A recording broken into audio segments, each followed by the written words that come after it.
Hello प्यारे बच्चों, कैसे हैं आप सभी लोग। बहुत बहुत स्वागत है आप सभी का आज की इस इंपॉर्टेंट क्लास में। तो रिवाइज इंडिया सीरीज में हम लोग रिवाइज कर रहे हैं हर एक चैप्टर को 30 मिनट्स के अंडर, यानी कि 30 मिनट में पूरा कंप्लीट रिवीजन।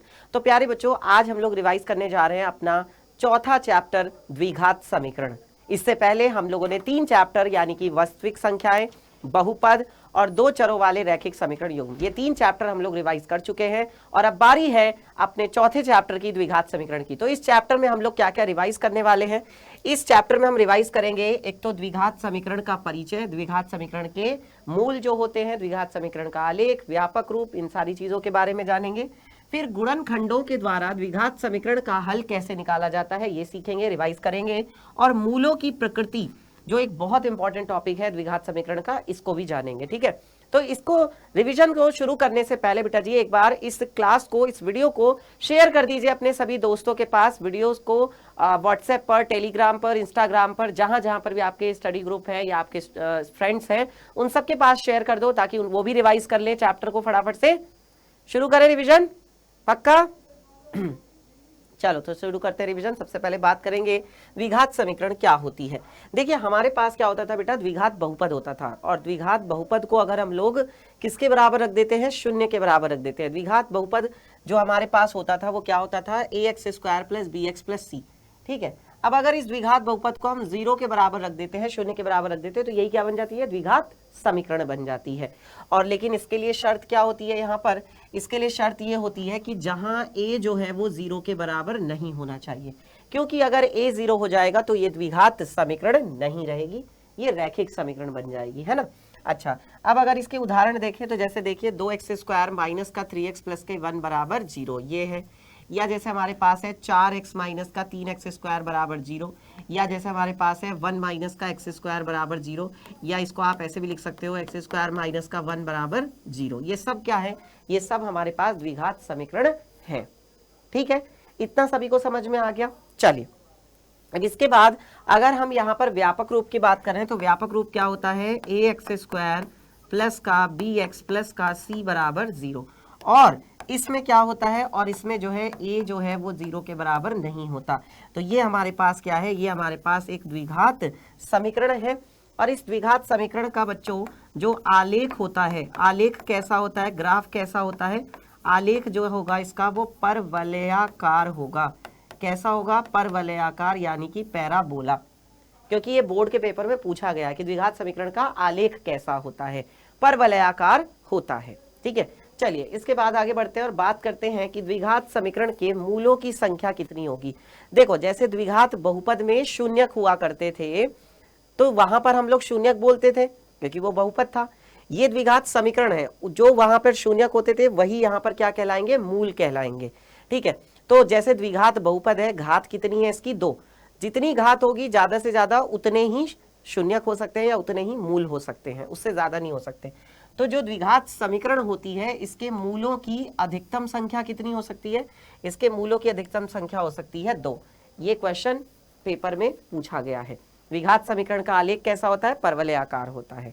ठीक है, अब यहाँ पर जैसे हमें एक द्विघात समीकरण बनानी है, ये देखो प्रश्न बोर्ड के पेपर में पूछा गया है। द्विघात समीकरण बनाने के लिए कैसे बनाएंगे, किसी आयताकार खेत का क्षेत्रफल 30 मीटर स्क्वायर है।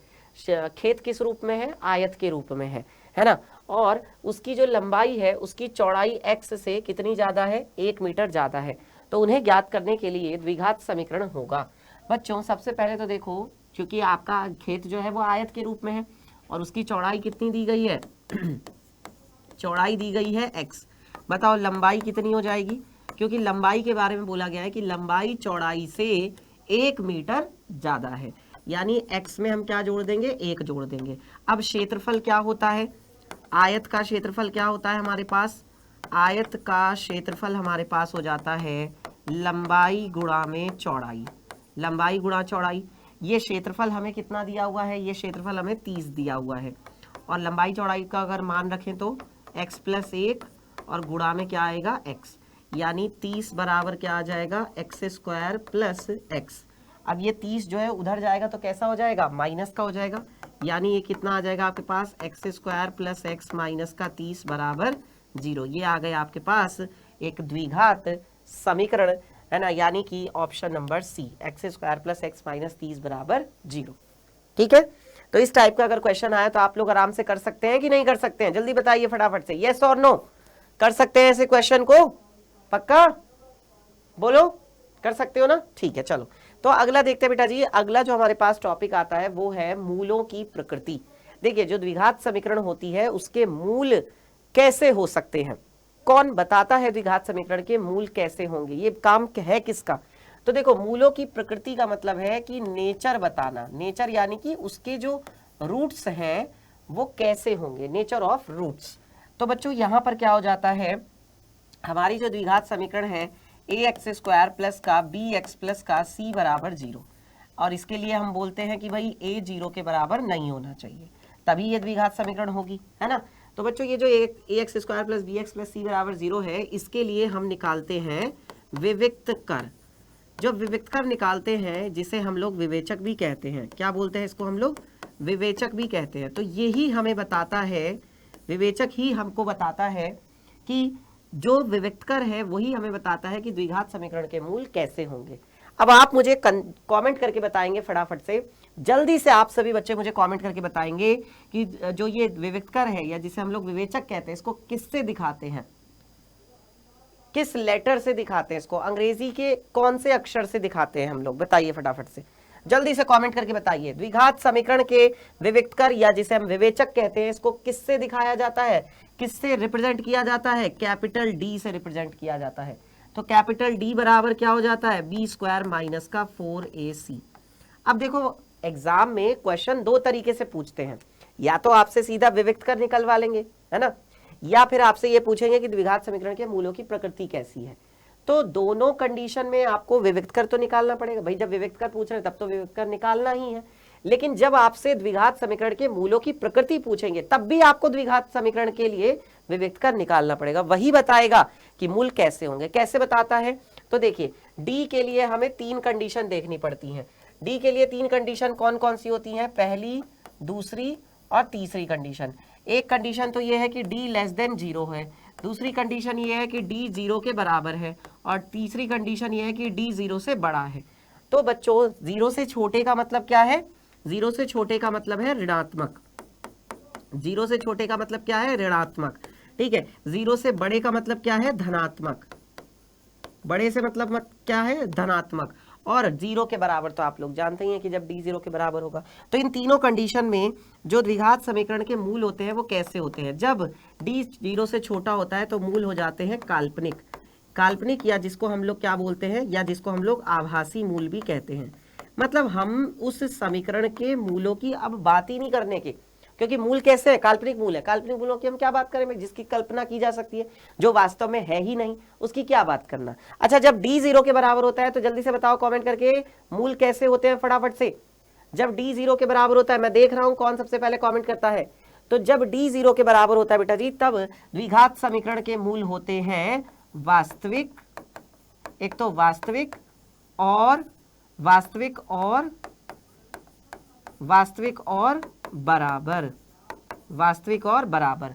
और जब d 0 से बड़ा होता है तब द्विघात समीकरण के मूल कैसे होते हैं, तब द्विघात समीकरण के मूल होते हैं वास्तविक, वास्तविक और वास्तविक और असमान मूल, यानी कि तब द्विघात समीकरण के मूल अलग अलग होंगे जब d 0 से बड़ा होगा। तो ये 3 कंडीशन हमें चेक करनी होती है, फिर हम बता देते हैं कि मूल कैसे होंगे, ठीक है। चलो क्वेश्चन करते हैं तब ज्यादा समझ में आएगा। अब देखिए हमारे पास सवाल आया हुआ है, ये देखो 2024 के पेपर में पूछा गया है, द्विघात समीकरण A X square plus B X plus C बराबर 0 का कोई भी मूल वास्तविक नहीं है।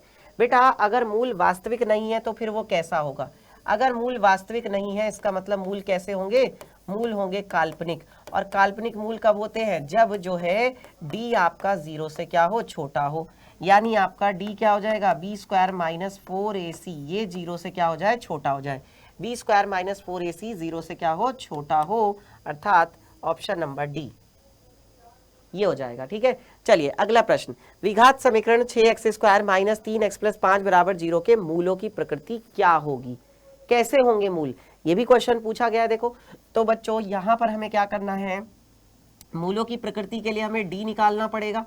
अब डी के लिए हमें यहाँ पर पहले तुलना करनी पड़ेगी ax² plus bx plus C बराबर 0 से। जब तुलना करेंगे तो a का मान हमको मिल गया 6, b का मान हमको मिल गया -3 और c का मान हमको मिल गया 5। ठीक है, और अब हम क्या करते हैं, अब हम जानते हैं d बराबर क्या होता है, b² - 4ac। यहाँ पे मान उठा के रखेंगे, b का मान कितना है -3, -3 का स्क्वायर 4 गुणा a का मान है 6 और c का मान है 5। तो ये कितना हो जाएगा, देखो 3 तिया प्लस का 9 और 4 छिंग 24 है ना, या आप ऐसे देख सकते हो कि 6 पंजे 30 और 3 चौक 12, 120 ये आएगा।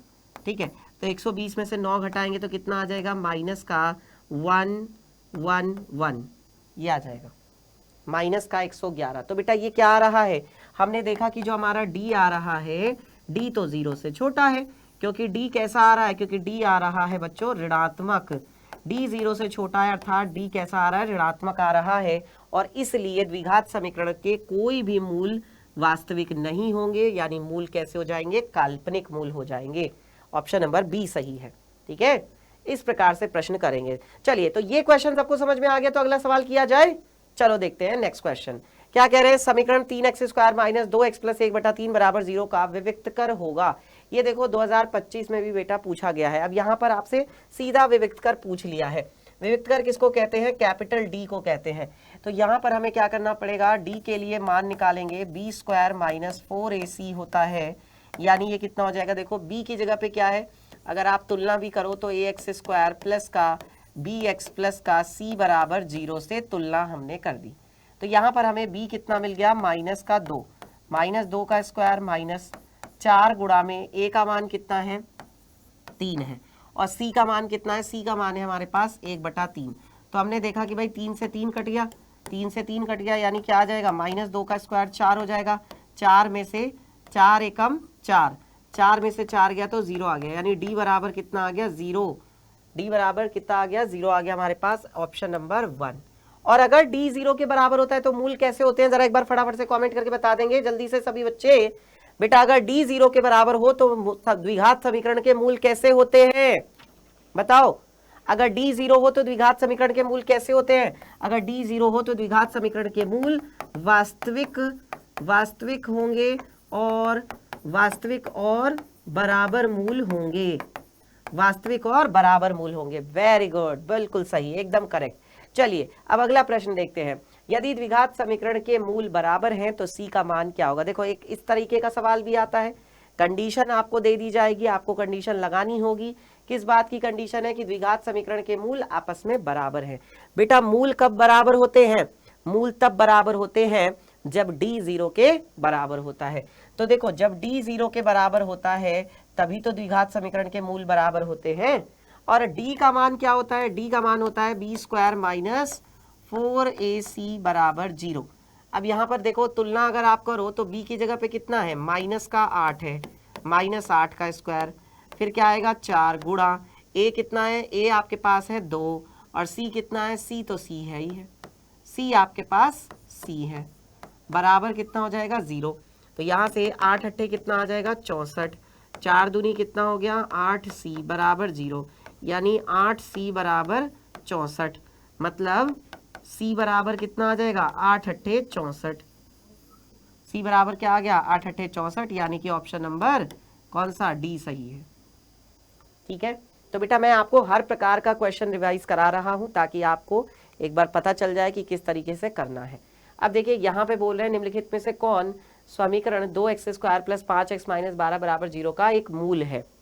तो इसके लिए हम क्या करेंगे, हम वैल्यू उठा के रख सकते हैं, देख सकते हैं अगर दोनों पक्ष बराबर आएंगे तो वह द्विघात समीकरण का मूल होगा या फिर नहीं होगा।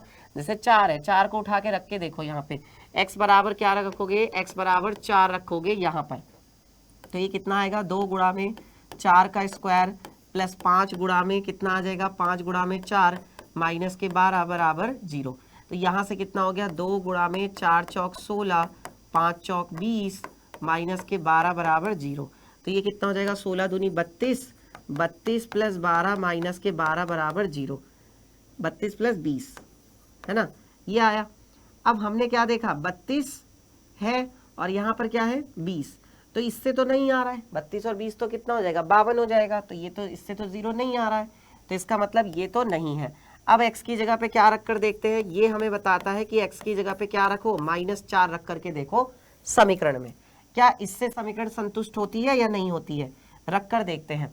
तो जब यहाँ पे रखेंगे x की जगह पे -4, तो 2 गुणा में -4 का स्क्वायर, फिर यहाँ पे रखेंगे 5 गुणा में -4, ठीक है, फिर यहाँ पे -12 बराबर 0, यानी कितना हो जाएगा देखो, 2 गुणा में 4 चौक 16 प्लस माइनस 5 चौके 20 -12 बराबर 0।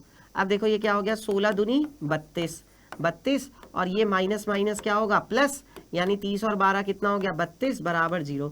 32 में से 32 गया तो क्या आया 0 बराबर 0, यानी यही है आपकी द्विघात समीकरण का एक मूल, x बराबर -4।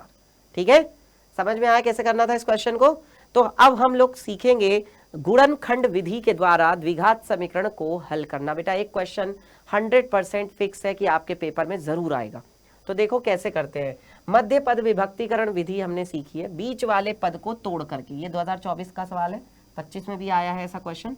तो पहले 2 और 3 की गुणा करेंगे, 2 तिया कितना हो जाएगा, 2 तिया 6 हो गया, है ना। अब 6 के हमें गुणनखंड करने हैं, और ऐसे गुणनखंड करने हैं कि देखो ये प्लस का चिन्ह क्या बता रहा है कि जोड़ने पर कितना आ जाए 5 आ जाए, तो ये 2 और 3 ही हो जाएगा, 2 तिया 6 होगा, 2 में 3 जोड़ोगे कितना आ जाएगा 5, और 2 तिया कितना होता है 6 भी होता है ना। तो यहाँ पे रख देते हैं, तो बताओ कितना हो जाएगा, देखो ये हो जाएगा आपके पास 2x² माइनस 5 को मैंने क्या लिखा 2 + 3 गुणा में कितना x, और प्लस का 3 बराबर कितना 0। अब देखो दोनों में हम क्या करेंगे, यहाँ पर देखो अंदर माइनस की गुणा करेंगे तो ये आ जाएगा 2x², माइनस के अंदर गुणा करेंगे तो माइनस का क्या हो जाएगा 2x, माइनस प्लस क्या हो जाएगा माइनस का 3x, और प्लस का 3 बराबर 0। ठीक है, अब बच्चों बताओ दोनों में से क्या कॉमन लेना चाहिए। भाई दोनों में से मुझे दिख रहा है 2x यहाँ पे भी है, 2x यहाँ पे भी, तो 2x कॉमन ले लिया, यहाँ से बच गया आपके पास कितना, यहाँ से x बच गया और यहाँ से 1 बच गया। सेम ऐसे ही इन दोनों में से क्या कॉमन आ सकता है, इन दोनों में से माइनस का 3 कॉमन आएगा, तो x माइनस का 1 बचेगा बराबर 0। क्योंकि बाहर माइनस कॉमन लिया है तो अंदर वाला चिन्ह क्या होगा, बदल जाएगा। दोनों में से x माइनस 1 क्या आ जाएगा, कॉमन आ जाएगा। क्या बचेगा बेटा, यहाँ से बचेगा 2x और यहाँ से बचेगा माइनस का 3 बराबर 0। एक बार इसको 0 के बराबर कर देते हैं, x माइनस 1 को 0 के बराबर करेंगे तो x बराबर कितना आएगा, x बराबर 1 आ जाएगा। और यदि हम किसको 0 के बराबर कर दें, यदि हम 2x माइनस 3 बराबर 0 कर दें तो यहाँ से कितना आ जाएगा, यहाँ से 2x बराबर 3 होगा, मतलब x बराबर कितना आ जाएगा 3/2। x बराबर कितना आ गया 3/2। ये दो हमारे पास समीकरण के मूल आ गए हैं गुणनखंड विधि के द्वारा। ठीक है, चलिए इसके बाद बच्चों एक क्वेश्चन और करते हैं तो और ज्यादा क्लियर हो जाएगा। तो पहले क्या करना होता है, देखो मैंने क्या बताया, पहले वाले और लास्ट वाले की गुणा, 9 दूनी कितना हो जाएगा, 9 दूनी हो गया 18। अब 18 के तुमको करने हैं ऐसे गुणनखंड, यहाँ पर देखो क्या है माइनस का चिन्ह है, मतलब घटाने पर क्या लाना है, घटाने पर 3 आना चाहिए। तो अगर मैं 6 और 3 की गुणा कर दूं, 6 तिया कितना हो जाएगा 18, और 6 में से 3 घटा दो, तो 6 में से 3 घटाओगे तो 3 भी आ जाएगा, दोनों तरीके से बन गया, है ना। तो यहाँ पर हम क्या लिख सकते हैं समीकरण को, देखो 9x² माइनस 3x माइनस का 2 बराबर 0। फिर मैंने क्या किया बच्चों, यहाँ पर मैंने 9x², 3 को मैंने क्या लिखा 6 माइनस का 3, 6 में से 3 घटाएंगे तो 3 आएगा, गुणा में x माइनस के 2 बराबर 0। और अब बताओ इसके बाद क्या करना चाहिए, इसके बाद यहाँ से हमने क्या किया 9x² माइनस का अंदर गुणा करेंगे 6x माइनस माइनस प्लस का 3x और माइनस का 2 बराबर 0। अब बताओ इसके बाद क्या करूं बेटा, इसके बाद हमने यहाँ से क्या किया, दोनों में से हमने यहाँ पर 3 कॉमन ले लिया और x कॉमन ले लिया, क्योंकि 3 के पहाड़े में 9 भी आएगा, 3 तिया 9, और 3 के पहाड़े में 6 भी आएगा, 3 दूनी 6। अब दोनों में से क्या आया, देखो यहाँ से 3 तिया 9 और 3 दूनी 6, इन दोनों में से कुछ भी कॉमन नहीं आ रहा, इसका मतलब यहाँ से 1 कॉमन आएगा, जहाँ से कुछ कॉमन नहीं आता वहाँ से 1 कॉमन आता है, तो ये 3x माइनस 2 आपका ऐसे ही आ गया। अब इसके बाद क्या करेंगे, दोनों में से 3x माइनस का 2 आ गया, क्या बच गया 3x प्लस 1 बच गया। ठीक है, और ये क्या है, ये बराबर है 0 के। एक बार इसको 0 के बराबर कर दो, एक बार उसको 0 के बराबर कर दो। यदि 3x माइनस 2 को 0 के बराबर करेंगे, यदि 3x माइनस 2 को हम 0 के बराबर करेंगे तो 3x बराबर क्या हो जाएगा 2, यानी x बराबर क्या आ जाएगा 2/3। एक तो ये हो गया। दूसरा ये हो सकता है यदि हम 3x प्लस 1 को बेटा 0 के बराबर करेंगे तो 3x बराबर होगा -1, यानी x बराबर होगा -1/3। ठीक है, समझ में आ गया सभी को? बताओ जल्दी से, क्या इतना सबको क्लियर हो गया? चले अब लास्ट एक हमारा यहाँ पर जो क्वेश्चन बचता है वो बचता है इबारती सवाल। मैंने आपको हर तरह के सवाल बताए जो जो पूछे जा सकते हैं। अब इसके बाद एक लास्ट क्वेश्चन बचता है। एक चीज़ और याद रखना बेटा, जैसे द्विघात बहुपद के शून्यकों का योग और शून्यकों का गुणनफल होता है, वैसे ही जो हमारी द्विघात समीकरण होती है ax² प्लस का bx प्लस का c बराबर 0, तो अगर इसके दो मूल हैं, है ना भाई, a 0 के बराबर नहीं होना चाहिए, पहली कंडीशन तो ये होती है। इसके दो मूल हैं, एक अल्फा है और दूसरा क्या है, बीटा है। तो बच्चों क्या आता है, मूलों का योग, मूलों का योग, और दूसरा क्या आता है, एक तो मूलों का योग होता है और दूसरा क्या आता है, मूलों का गुणनफल। मूलों का योग और मूलों का गुणनफल, बताइए क्या हो जाएगा, मूलों का योग और मूलों का गुणनफल। मूलों का योग हो जाएगा आपका alpha plus beta. Alpha plus beta किसके बराबर होगा, माइनस का b/a होगा। मूलों का गुणनफल क्या होता है, अल्फा गुणा बीटा। अल्फा गुणा बीटा किसके बराबर होता है, c/a के बराबर होता है। ये दो चीजें याद रखना, जैसे वहां पर शून्यकों का योग और शून्यकों का गुणनफल होता था, वैसे ही यहाँ पर मूलों का योग और मूलों का गुणनफल होगा। तो इतना सब लोगों ने रिवाइज कर लिया। अब चलते हैं बेटा जी इबारती सवाल पर, जो एक 6 नंबर का लॉन्ग क्वेश्चन यहाँ से इस चैप्टर से पूछा जाता है आपके बोर्ड के पेपर में। वो इस तरीके का होगा। कैसे करेंगे इसको, पहले द्विघात समीकरण बनाएंगे और फिर इस द्विघात समीकरण को हल करेंगे। तो यहाँ पे बोला जा रहा है दो वर्गों के क्षेत्रफलों का योगफल 157 मीटर स्क्वायर है। अब दो अलग अलग वर्ग हैं, तो भाई एक छोटा भी हो सकता है, एक बड़ा भी हो सकता है, और ये भी हो सकता है कि जो दोनों वर्ग हों वो आपस में बराबर हों, है ना। अलग अलग भी हो सकती हैं भुजाएं उनकी, छोटे बड़े भी हो सकते हैं। तो हम यहाँ पर भुजाएं मान लेते हैं। माना दोनों वर्गों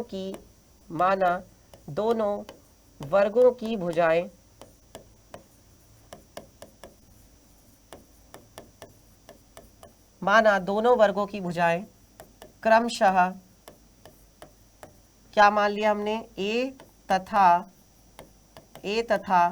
कैपिटल ए है ना। या आप इसको x और y भी मान सकते हो, जो आपको ठीक लगे।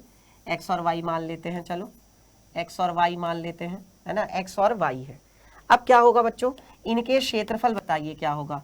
पहले वाले वर्ग का क्षेत्रफल, यहाँ पे हम क्या लिखेंगे, प्रश्नानुसार। देखो प्रश्नानुसार पहले वाले वर्ग का क्षेत्रफल क्या आएगा, जब उसकी भुजा x है तो वर्ग का क्षेत्रफल क्या होता है, x का, यानी उसकी भुजा का वर्ग। फिर दूसरा वाला जो है उसकी भुजा कितनी है, y, तो y का क्या हो जाएगा, वर्ग। x का वर्ग हो गया, y का वर्ग हो गया। दोनों को जब जोड़ते हैं तो ये किसके बराबर आता है, दोनों को जोड़ना क्या जो है वो आपका आता है 157 सेंटीमीटर स्क्वायर, जैसा कि उसमें दिया गया है 157 मीटर स्क्वायर। ठीक है, ये आ गई आपके पास पहली समीकरण। अब दूसरी समीकरण बनाते हैं। दूसरे के लिए क्या बोला उन्होंने कि जो दोनों वर्ग हैं उनके परिमापों का योगफल। भाई पहले वाले वर्ग का परिमाप क्या होगा बताना। पहले वाले वर्ग का परिमाप होगा 4 गुणा भुजा, उसकी भुजा कितनी है x। दूसरे वाले का क्या होगा, 4 गुणा भुजा, उसकी भुजा कितनी है y। और दोनों का क्षेत्रफल परिमापों का योगफल किसके बराबर है, दोनों का जो परिमापों का योगफल है वो 68 मीटर है। अब यहाँ से आपने क्या किया, 4 से भाग दिया, यहाँ पर आपने 4 से भाग दिया, 4 से भाग दिया तो x प्लस वाई, 4 एकम 4, 4 एकम 4, और ये कितना आएगा, 4 एकम 4 बचा कितना 2, तो 4 सत्ते 28, 17 आ गया। x प्लस वाई बराबर कितना आ गया 2। ये समीकरण नंबर 2 हो गई, x प्लस वाई बराबर 17।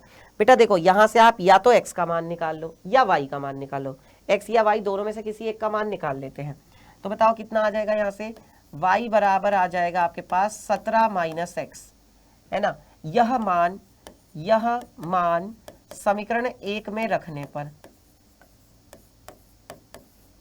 यह मान समीकरण 1 में रखने पर, अब जब समीकरण 1 में रखेंगे ये वाला मान तो बताओ कितना आ जाएगा, कहाँ पे रखना है, यहाँ पर। ये हो जाएगा आपका एक्स स्क्वायर प्लस, कितना आ जाएगा आपका ये एक्स स्क्वायर प्लस, और यहाँ पे रखेंगे तो कितना आएगा 17 माइनस एक्स इसका होल स्क्वायर बराबर 157। मतलब ये कितना हो जाएगा एक्स स्क्वायर प्लस 17 का वर्ग हो गया 289 प्लस क्या आ जाएगा एक्स स्क्वायर, यहाँ पे मैं a माइनस बी का होल स्क्वायर खोल रहा हूँ, a माइनस बी का होल स्क्वायर, और माइनस क्या होगा 17 दूनी 34 एक्स, ये 157 जो है इसको हम बाईं तरफ ले आते हैं तो माइनस का 157 बराबर 0 आ गया। अब देखो ये क्या बना, एक्स स्क्वायर 2x स्क्वायर, ठीक है, माइनस का 34x, और ये क्या आएगा देखो 9 में से 7 गए तो 2, और 8 में से 5 गया तो 3, और 2 में से 1 गया तो 1, वो भी प्लस का, बराबर 0। यानी हमें यहाँ पर क्या करना पड़ेगा, 2 से भाग देना पड़ेगा। जब 2 से भाग देंगे तो बताओ कितना आ जाएगा, देखो ये आ जाएगा 2x स्क्वायर 17 दूनी 34x, है ना, और ये कितना आएगा 2 छक्के 12 बचा 1, 2 छक्के 12 बराबर 0। अब देखो हमारे मिल गई एक द्विघात समीकरण। अब इस द्विघात समीकरण को हमें हल करना है तो गुणनखंड विधि से कर सकते हैं। 66 के ऐसे गुणनखंड 17 आ जाए तो बताओ 66 के ऐसे कौन से गुणनखंड होते हैं, 11 छिंग 66, 11 में 6 जोड़ोगे तो क्या मिलेगा, 11 में 6 जोड़ने पर 17 मिलेगा, है ना, और गुणा में कितना है x, प्लस क्या हो जाएगा 66 बराबर कितना हो जाएगा 0। यानी ये हो जाएगा x square minus 11x minus का 6x और प्लस का 66 बराबर 0। अब बताइए इसके बाद क्या करेंगे, अब इसके बाद हम यहाँ से दोनों में से x कॉमन लेते हैं तो क्या बचेगा x माइनस का 11, फिर मैंने इन दोनों में से क्या कॉमन ले लिया, माइनस का 6 कॉमन ले लिया तो क्या बचा x माइनस का 11 बराबर 0। अब दोनों में से x माइनस 11 निकाल लिया तो बच गया x माइनस का 6 बराबर 0। एक बार इसको 0 के बराबर कर देते हैं और एक बार उसको 0 के बराबर कर देते हैं। यदि x माइनस 11 को 0 के बराबर करेंगे तो x बराबर कितना आएगा 11, और यदि हम क्या करेंगे x माइनस 6 को 0 के बराबर करेंगे तो x बराबर कितना आएगा 6। दोनों ही मान हो सकते हैं।